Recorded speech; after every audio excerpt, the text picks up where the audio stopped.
Assalamualaikum warahmatullahi wabarakatuh. Perkenalkan, nama saya Dimas Satrio Wiranata. Saya dari kelas 11 TKJ 1. Di sini saya akan membuat sebuah video mengenai tentang ragam komunikasi. Komunikasi itu ada banyak sekali penjelasannya, teman-teman. Jadi beberapa ahli menyatakan pengertian dari ragam komunikasi itu berbeda-beda. Ada beberapa ahli yang menyatakan bahwa apa itu ragam komunikasi atau komunikasi itu apa. Jadi di sini ada Profesor Deddy Mulyana, Ruben Brand, dan Lee Stewart, Sukanto Rekso Hadiprojo, dan Hani Handoko, Profesor Dr. Onong Ujana. Itu ada beberapa ahli-ahli yang menyatakan, dan kalian bisa cari di internet atau di buku, karena di sini saya akan menjelaskan inti dari apa itu komunikasi ya teman-teman, agar video ini tidak membosankan dan terlalu panjang, karena saya hanya akan memberikan inti-inti dari penjelasan yang sudah diberikan oleh Bapak Heri. Jika diambil kesimpulan, komunikasi adalah proses penyampaian informasi baik berupa pesan atau gagasan dari suatu pihak ke pihak lain. Jadi misalnya saya menyampaikan kepada teman-teman, ini adalah salah satu contoh komunikasi ya teman-teman. Jadi saya membuat video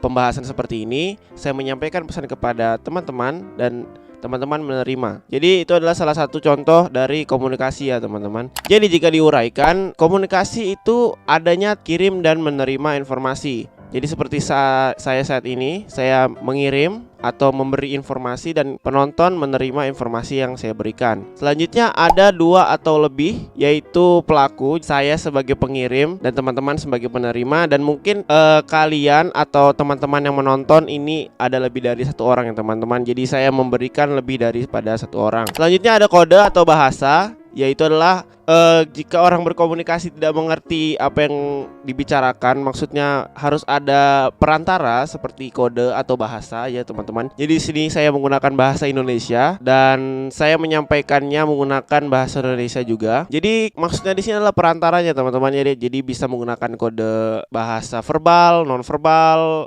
gerak tubuh, bahasa mesin juga bisa teman-teman, karena komunikasi kita juga bisa dilakukan dengan mesin. Selanjutnya, apa fungsi dari komunikasi? Menurut Stephen Robbins, komunikasi ini ada beberapa fungsi ya teman-teman, seperti menyediakan informasi untuk membuat sebuah keputusan. Jadi pada saat kita berkomunikasi, kita bisa menyediakan informasi bagi orang atau suatu pihak untuk memberikan sebuah keputusan teman-teman. Jadi di sini saya memberikan informasi tentang ragam komunikasi ini, dan teman-teman bisa memberikan keputusan apa itu dari ragam komunikasi gitu, seperti itu. Selanjutnya, mengendalikan perilaku seseorang.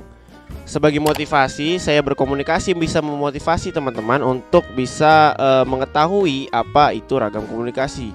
Selanjutnya, sebagai pengungkapan emosional. Selanjutnya, untuk sejarah komunikasi. Komunikasi ini telah dilakukan oleh manusia dari zaman yang sudah sangat lama, yaitu sekitar 3000 sebelum Masehi ya teman-teman. Jadi pada saat itu masih zamannya batu ya teman-teman ya. Jadi dimulai pada saat itu orang menggunakan gendang. Jadi gendang ini dipukul, ditabuh untuk berkomunikasi jarak jauh. Misalnya dari bukit ke bukit, gunung ke gunung, atau kira-kira sekitar tempat yang jaraknya 1-2 km yang bisa didengar oleh sesuatu yang keras seperti itu.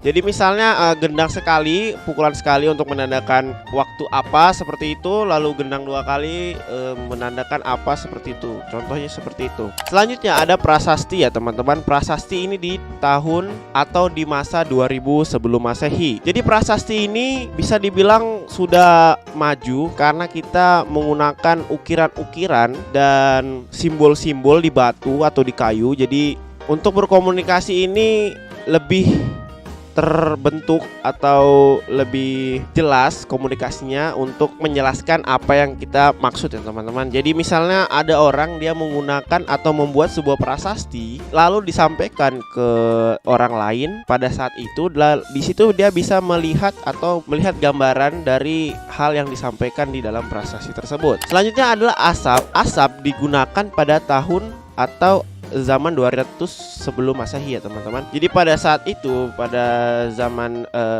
200 sebelum Masehi, Asap mungkin digunakan untuk sebagai pertanda datangnya suatu bencana. Itu kan sebuah komunikasi ya teman-teman, penyampaian informasi dari suatu orang ke orang lain menggunakan asap pada saat itu. Selanjutnya ada burung merpati. Burung merpati digunakan pada abad 12. Nah, jadi pada saat itu burung ini, uniknya burung merpati ini dia tidak akan lupa tempat tujuan atau tempat asal dia berasal ya teman-teman. Jadi di burung merpati ini dapat mengingat dan membaca tempat yang akan dituju. Jadi di sana dia menggunakan secari kertas lalu digulung, lalu ditempelkan di badan burung tersebut, lalu diterbangkan ya teman-teman. Jadi di sana pada zaman abad 12 untuk menuliskan pesan itu butuh waktu yang cukup lama. Selanjutnya adalah telepon kaleng pada tahun 1667. Pada tahun 1667 ini, telepon kaleng ini adalah suatu percobaan yang mungkin awal-awal sebuah telepon ya teman-teman, sebuah alat komunikasi suara yang mungkin pertama kali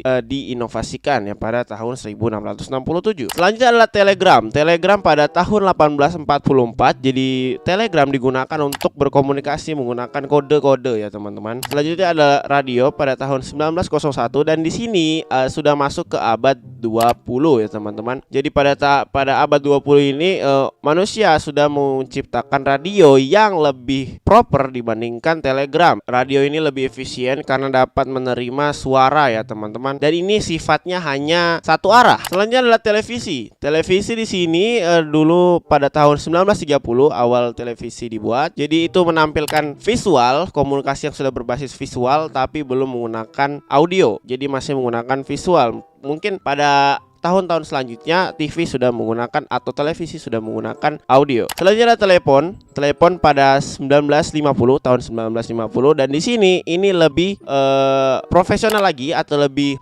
efisien lagi dan lebih maju dibandingkan dengan radio dan televisi. Karena radio dan televisi ini hanya bersifat satu arah ya teman-teman, atau simplex. Jadi kalau telepon dia bersifat dua arah yang komunikasinya secara bersamaan. Selanjutnya ada internet pada tahun 1970 dan di sini adalah awal mula dari terbentuknya komunikasi data ya teman-teman. Karena di sebelumnya itu adalah komunikasi gelombang, suara maupun gambar. Selanjutnya adalah ponsel pada tahun 1973 dan di ponsel ini lebih banyak fitur, lebih banyak fungsi dibandingkan telepon pada tahun 1950. Selanjutnya adalah smartphone atau ponsel pintar yang ditemukan pada tahun 1992 hingga saat ini, dan ini adalah merupakan hal yang tidak lepas dari kebiasaan manusia pada zaman sekarang. Selanjutnya kita masuk ke jenis komunikasi ya teman-teman. Jenis komunikasi itu ada 4 secara dasarnya teman-teman. Ada audio, ada visual, audiovisual, dan data ya teman-teman. Jadi untuk penjelasannya di sini, komunikasi audio adalah komunikasi yang dapat didengar oleh telinga kita. Jadi frekuensinya sekitar 20 Hz hingga 20 kHz. Contohnya seperti HT, radio, sound system, telepon, klakson, dan lain-lain. Selanjutnya adalah komunikasi visual. Komunikasi visual itu adalah komunikasi yang dapat diterima oleh mata atau gambar. Jadi di frekuensinya mengikuti 380 sampai 700 nanometer dan 430 sampai 770 terahertz. Contohnya seperti foto, koran, poster, animasi. Mungkin teman-teman menganggap bahwa sebuah koran atau sebuah foto merupakan hal yang bukan sebuah komunikasi atau sebuah media komunikasi. Padahal sebuah foto dapat memberikan sebuah informasi yang penting. Misalnya pada di koran menampilkan sebuah foto, itu adalah salah satu informasi yang menampilkan bahwa di sini ada suatu kejadian. Biasa di dalam foto itu adalah sebuah kejadian, dan misalnya ada foto kejadian kecelakaan. Foto kejadian kecelakaan ini memberikan informasi kepada pembaca bahwa telah terjadi sebuah kecelakaan. Seperti itu. Selanjutnya ada komunikasi audiovisual. Komunikasi audiovisual ini merupakan gabungan dari komunikasi audio dan komunikasi visual tentu saja ya teman-teman. Jadi komunikasi ini bisa didengar dan bisa dilihat. Contohnya adalah seperti film, video call, dan TV. Selanjutnya ada komunikasi data. Komunikasi data ini adalah komunikasi yang harus diproses terlebih dahulu ya teman-teman, karena data adalah suatu yang belum memiliki arti bagi penerimanya, dan data harus diolah lagi oleh mesin. Jadi misalnya di sebuah komputer kita mengakses internet dan kita mengirimkan data, dan data itu harus diolah lagi oleh mesin. Data di sini bersifat digital teman-teman. Misalnya data digital biner, jadi 0 dan 1, menggabungkan antara komunikasi dan dunia digital. Kirim terima data digital itu bisa antar manusia ke manusia, manusia ke mesin, dan mesin antar mesin. Jadi seperti itu ya teman-teman. Biasanya jaringan data ini atau jaringan komputer ini bersifat kabel atau nirkabel ya teman-teman, dan ada yang luas dan lokal. Metode komunikasi itu ada 3 secara dasar. Jadi kita sebelumnya sudah membahas tadi di jenis-jenisnya, karena di jenis-jenisnya itu adalah metode komunikasinya ya teman-teman. Jadi pertama ada simplex, jadi itu ada searah. Jadi misalnya kayak koran ya teman-teman, karena itu searah. Selanjutnya ada radio, karena itu searah. Terus ada TV searah. Di sini maksudnya adalah saya di sini memberikan komunikasi kepada teman-teman, tetapi teman-teman tidak bisa berkomunikasi dengan saya langsung. Jadi seperti itu. Jadi video ini adalah salah satu contoh dari metode komunikasi simplex atau searah. Selanjutnya adalah half duplex atau semi duplex, adalah 2 arah namun tidak bersamaan. Contohnya chat atau HT ya teman-teman. Jadi pada saat kita chatan di HP gitu, di WhatsApp, jadi kita harus menunggu teman membalas seperti. Jadi kita tidak bisa sama-sama gitu. Jadi kita tidak bisa sama-sama gitu, harus bergantian. Selanjutnya adalah full duplex atau 2 arah seperti telepon dan video call. Di sini maksudnya adalah pada saat kita bertelepon, kita menelepon seperti ini. Halo, yang kita telepon juga akan menjawab gitu. Jadi ya bersama-sama gitu kan. Jadi video call, jadi pada saat waktu yang sama orang bisa berkomunikasi sama-sama seperti itu. Selanjutnya adalah komponen-komponen dari komunikasi ya teman-teman. Yaitu adalah pertama adalah sender atau pengirim. Itu saya. Misal di video ini ya teman-teman. Selanjutnya adalah receiver itu kalian ya teman-teman, penerima. Selanjutnya adalah message adalah sebuah pesan yang ingin sender sampaikan kepada receiver. Contohnya di sini saya menyampaikan apa itu ragam komunikasi. Selanjutnya adalah saluran atau channel. Di sini saluran yang saya pakai adalah metode komunikasi audio visual. Jadi saya memberikan melalui saluran audio visual ya teman-teman, berupa video seperti ini. Selanjutnya adalah umpan balik atau feedback ya teman-teman, tanggapan dari penerima pesan. Jadi misalnya kalau di YouTube gitu ada komen, jadi itulah komen adalah umpan balik dari tanggapan penerima pesan ya teman-teman. Jadi kalau misalnya di video seperti ini kalian bisa komen, misalnya di YouTube kalian bisa komen gitu ya, itulah contoh dari tanggapan. Jadi para penerima ini memberikan tanggapan kepada sender ya teman-teman. Aturan adalah hal yang disepakati oleh pelaku komunikasi, misal penggunaan bahasa dalam komunikasi gitu teman-teman. Jadi misalnya di dalam telepon gitu kan, jadi misalnya saya ini adalah orang Indonesia dan teman saya adalah orang Amerika seperti itu. Jadi saya dan teman saya harus membuat sebuah peraturan di mana gimana cara berkomunikasi kita ya teman-teman. Jadi kita sepakati kita menggunakan bahasa Inggris karena bahasa Inggris merupakan bahasa internasional. Jadi contohnya seperti itu. Jadi kita harus menyepakati sebuah peraturan di mana hal itu dapat membantu komunikasi kita, seperti penentuan bahasa, penentuan tata cara berkomunikasi. Itu juga salah satu hal yang dapat membantu dari komunikasi tersebut ya teman-teman. Selanjutnya gangguan dalam informasi ini merupakan salah satu bagian dari komunikasi. Jadi misalnya kita lagi telepon gitu, ada gangguan fisik seperti suara-suara di belakang kita. Itu adalah salah satu gangguan dari di dalam informasi gitu ya teman-teman. Pengaruh dampak dari komunikasi. Nah, setelah kita berkomunikasi, seperti saya telah berkomunikasi dengan teman-teman penonton video saya seperti ini, dan kalian tentunya langsung apa dampak yang kalian terima dari video saya seperti ini? Apakah kalian mengerti atau kalian tidak mengerti atau kalian dua-duanya seperti itu kan teman-teman. Jadi maksudnya itu pada saat berkomunikasi apa dampak yang saya berikan kepada teman-teman seperti itu. Dalam berkomunikasi, jika komunikasi itu dibilang berhasil jika penerima memahami atau sesuai yang kita informasikan ya teman-teman. Jadi jika saya ini menginformasikan apa itu ragam komunikasi dan teman-teman menonton, jika kalian paham berarti saya berhasil dalam berkomunikasi. Jika teman-teman tidak paham berarti saya gagal berkomunikasi ya teman-teman.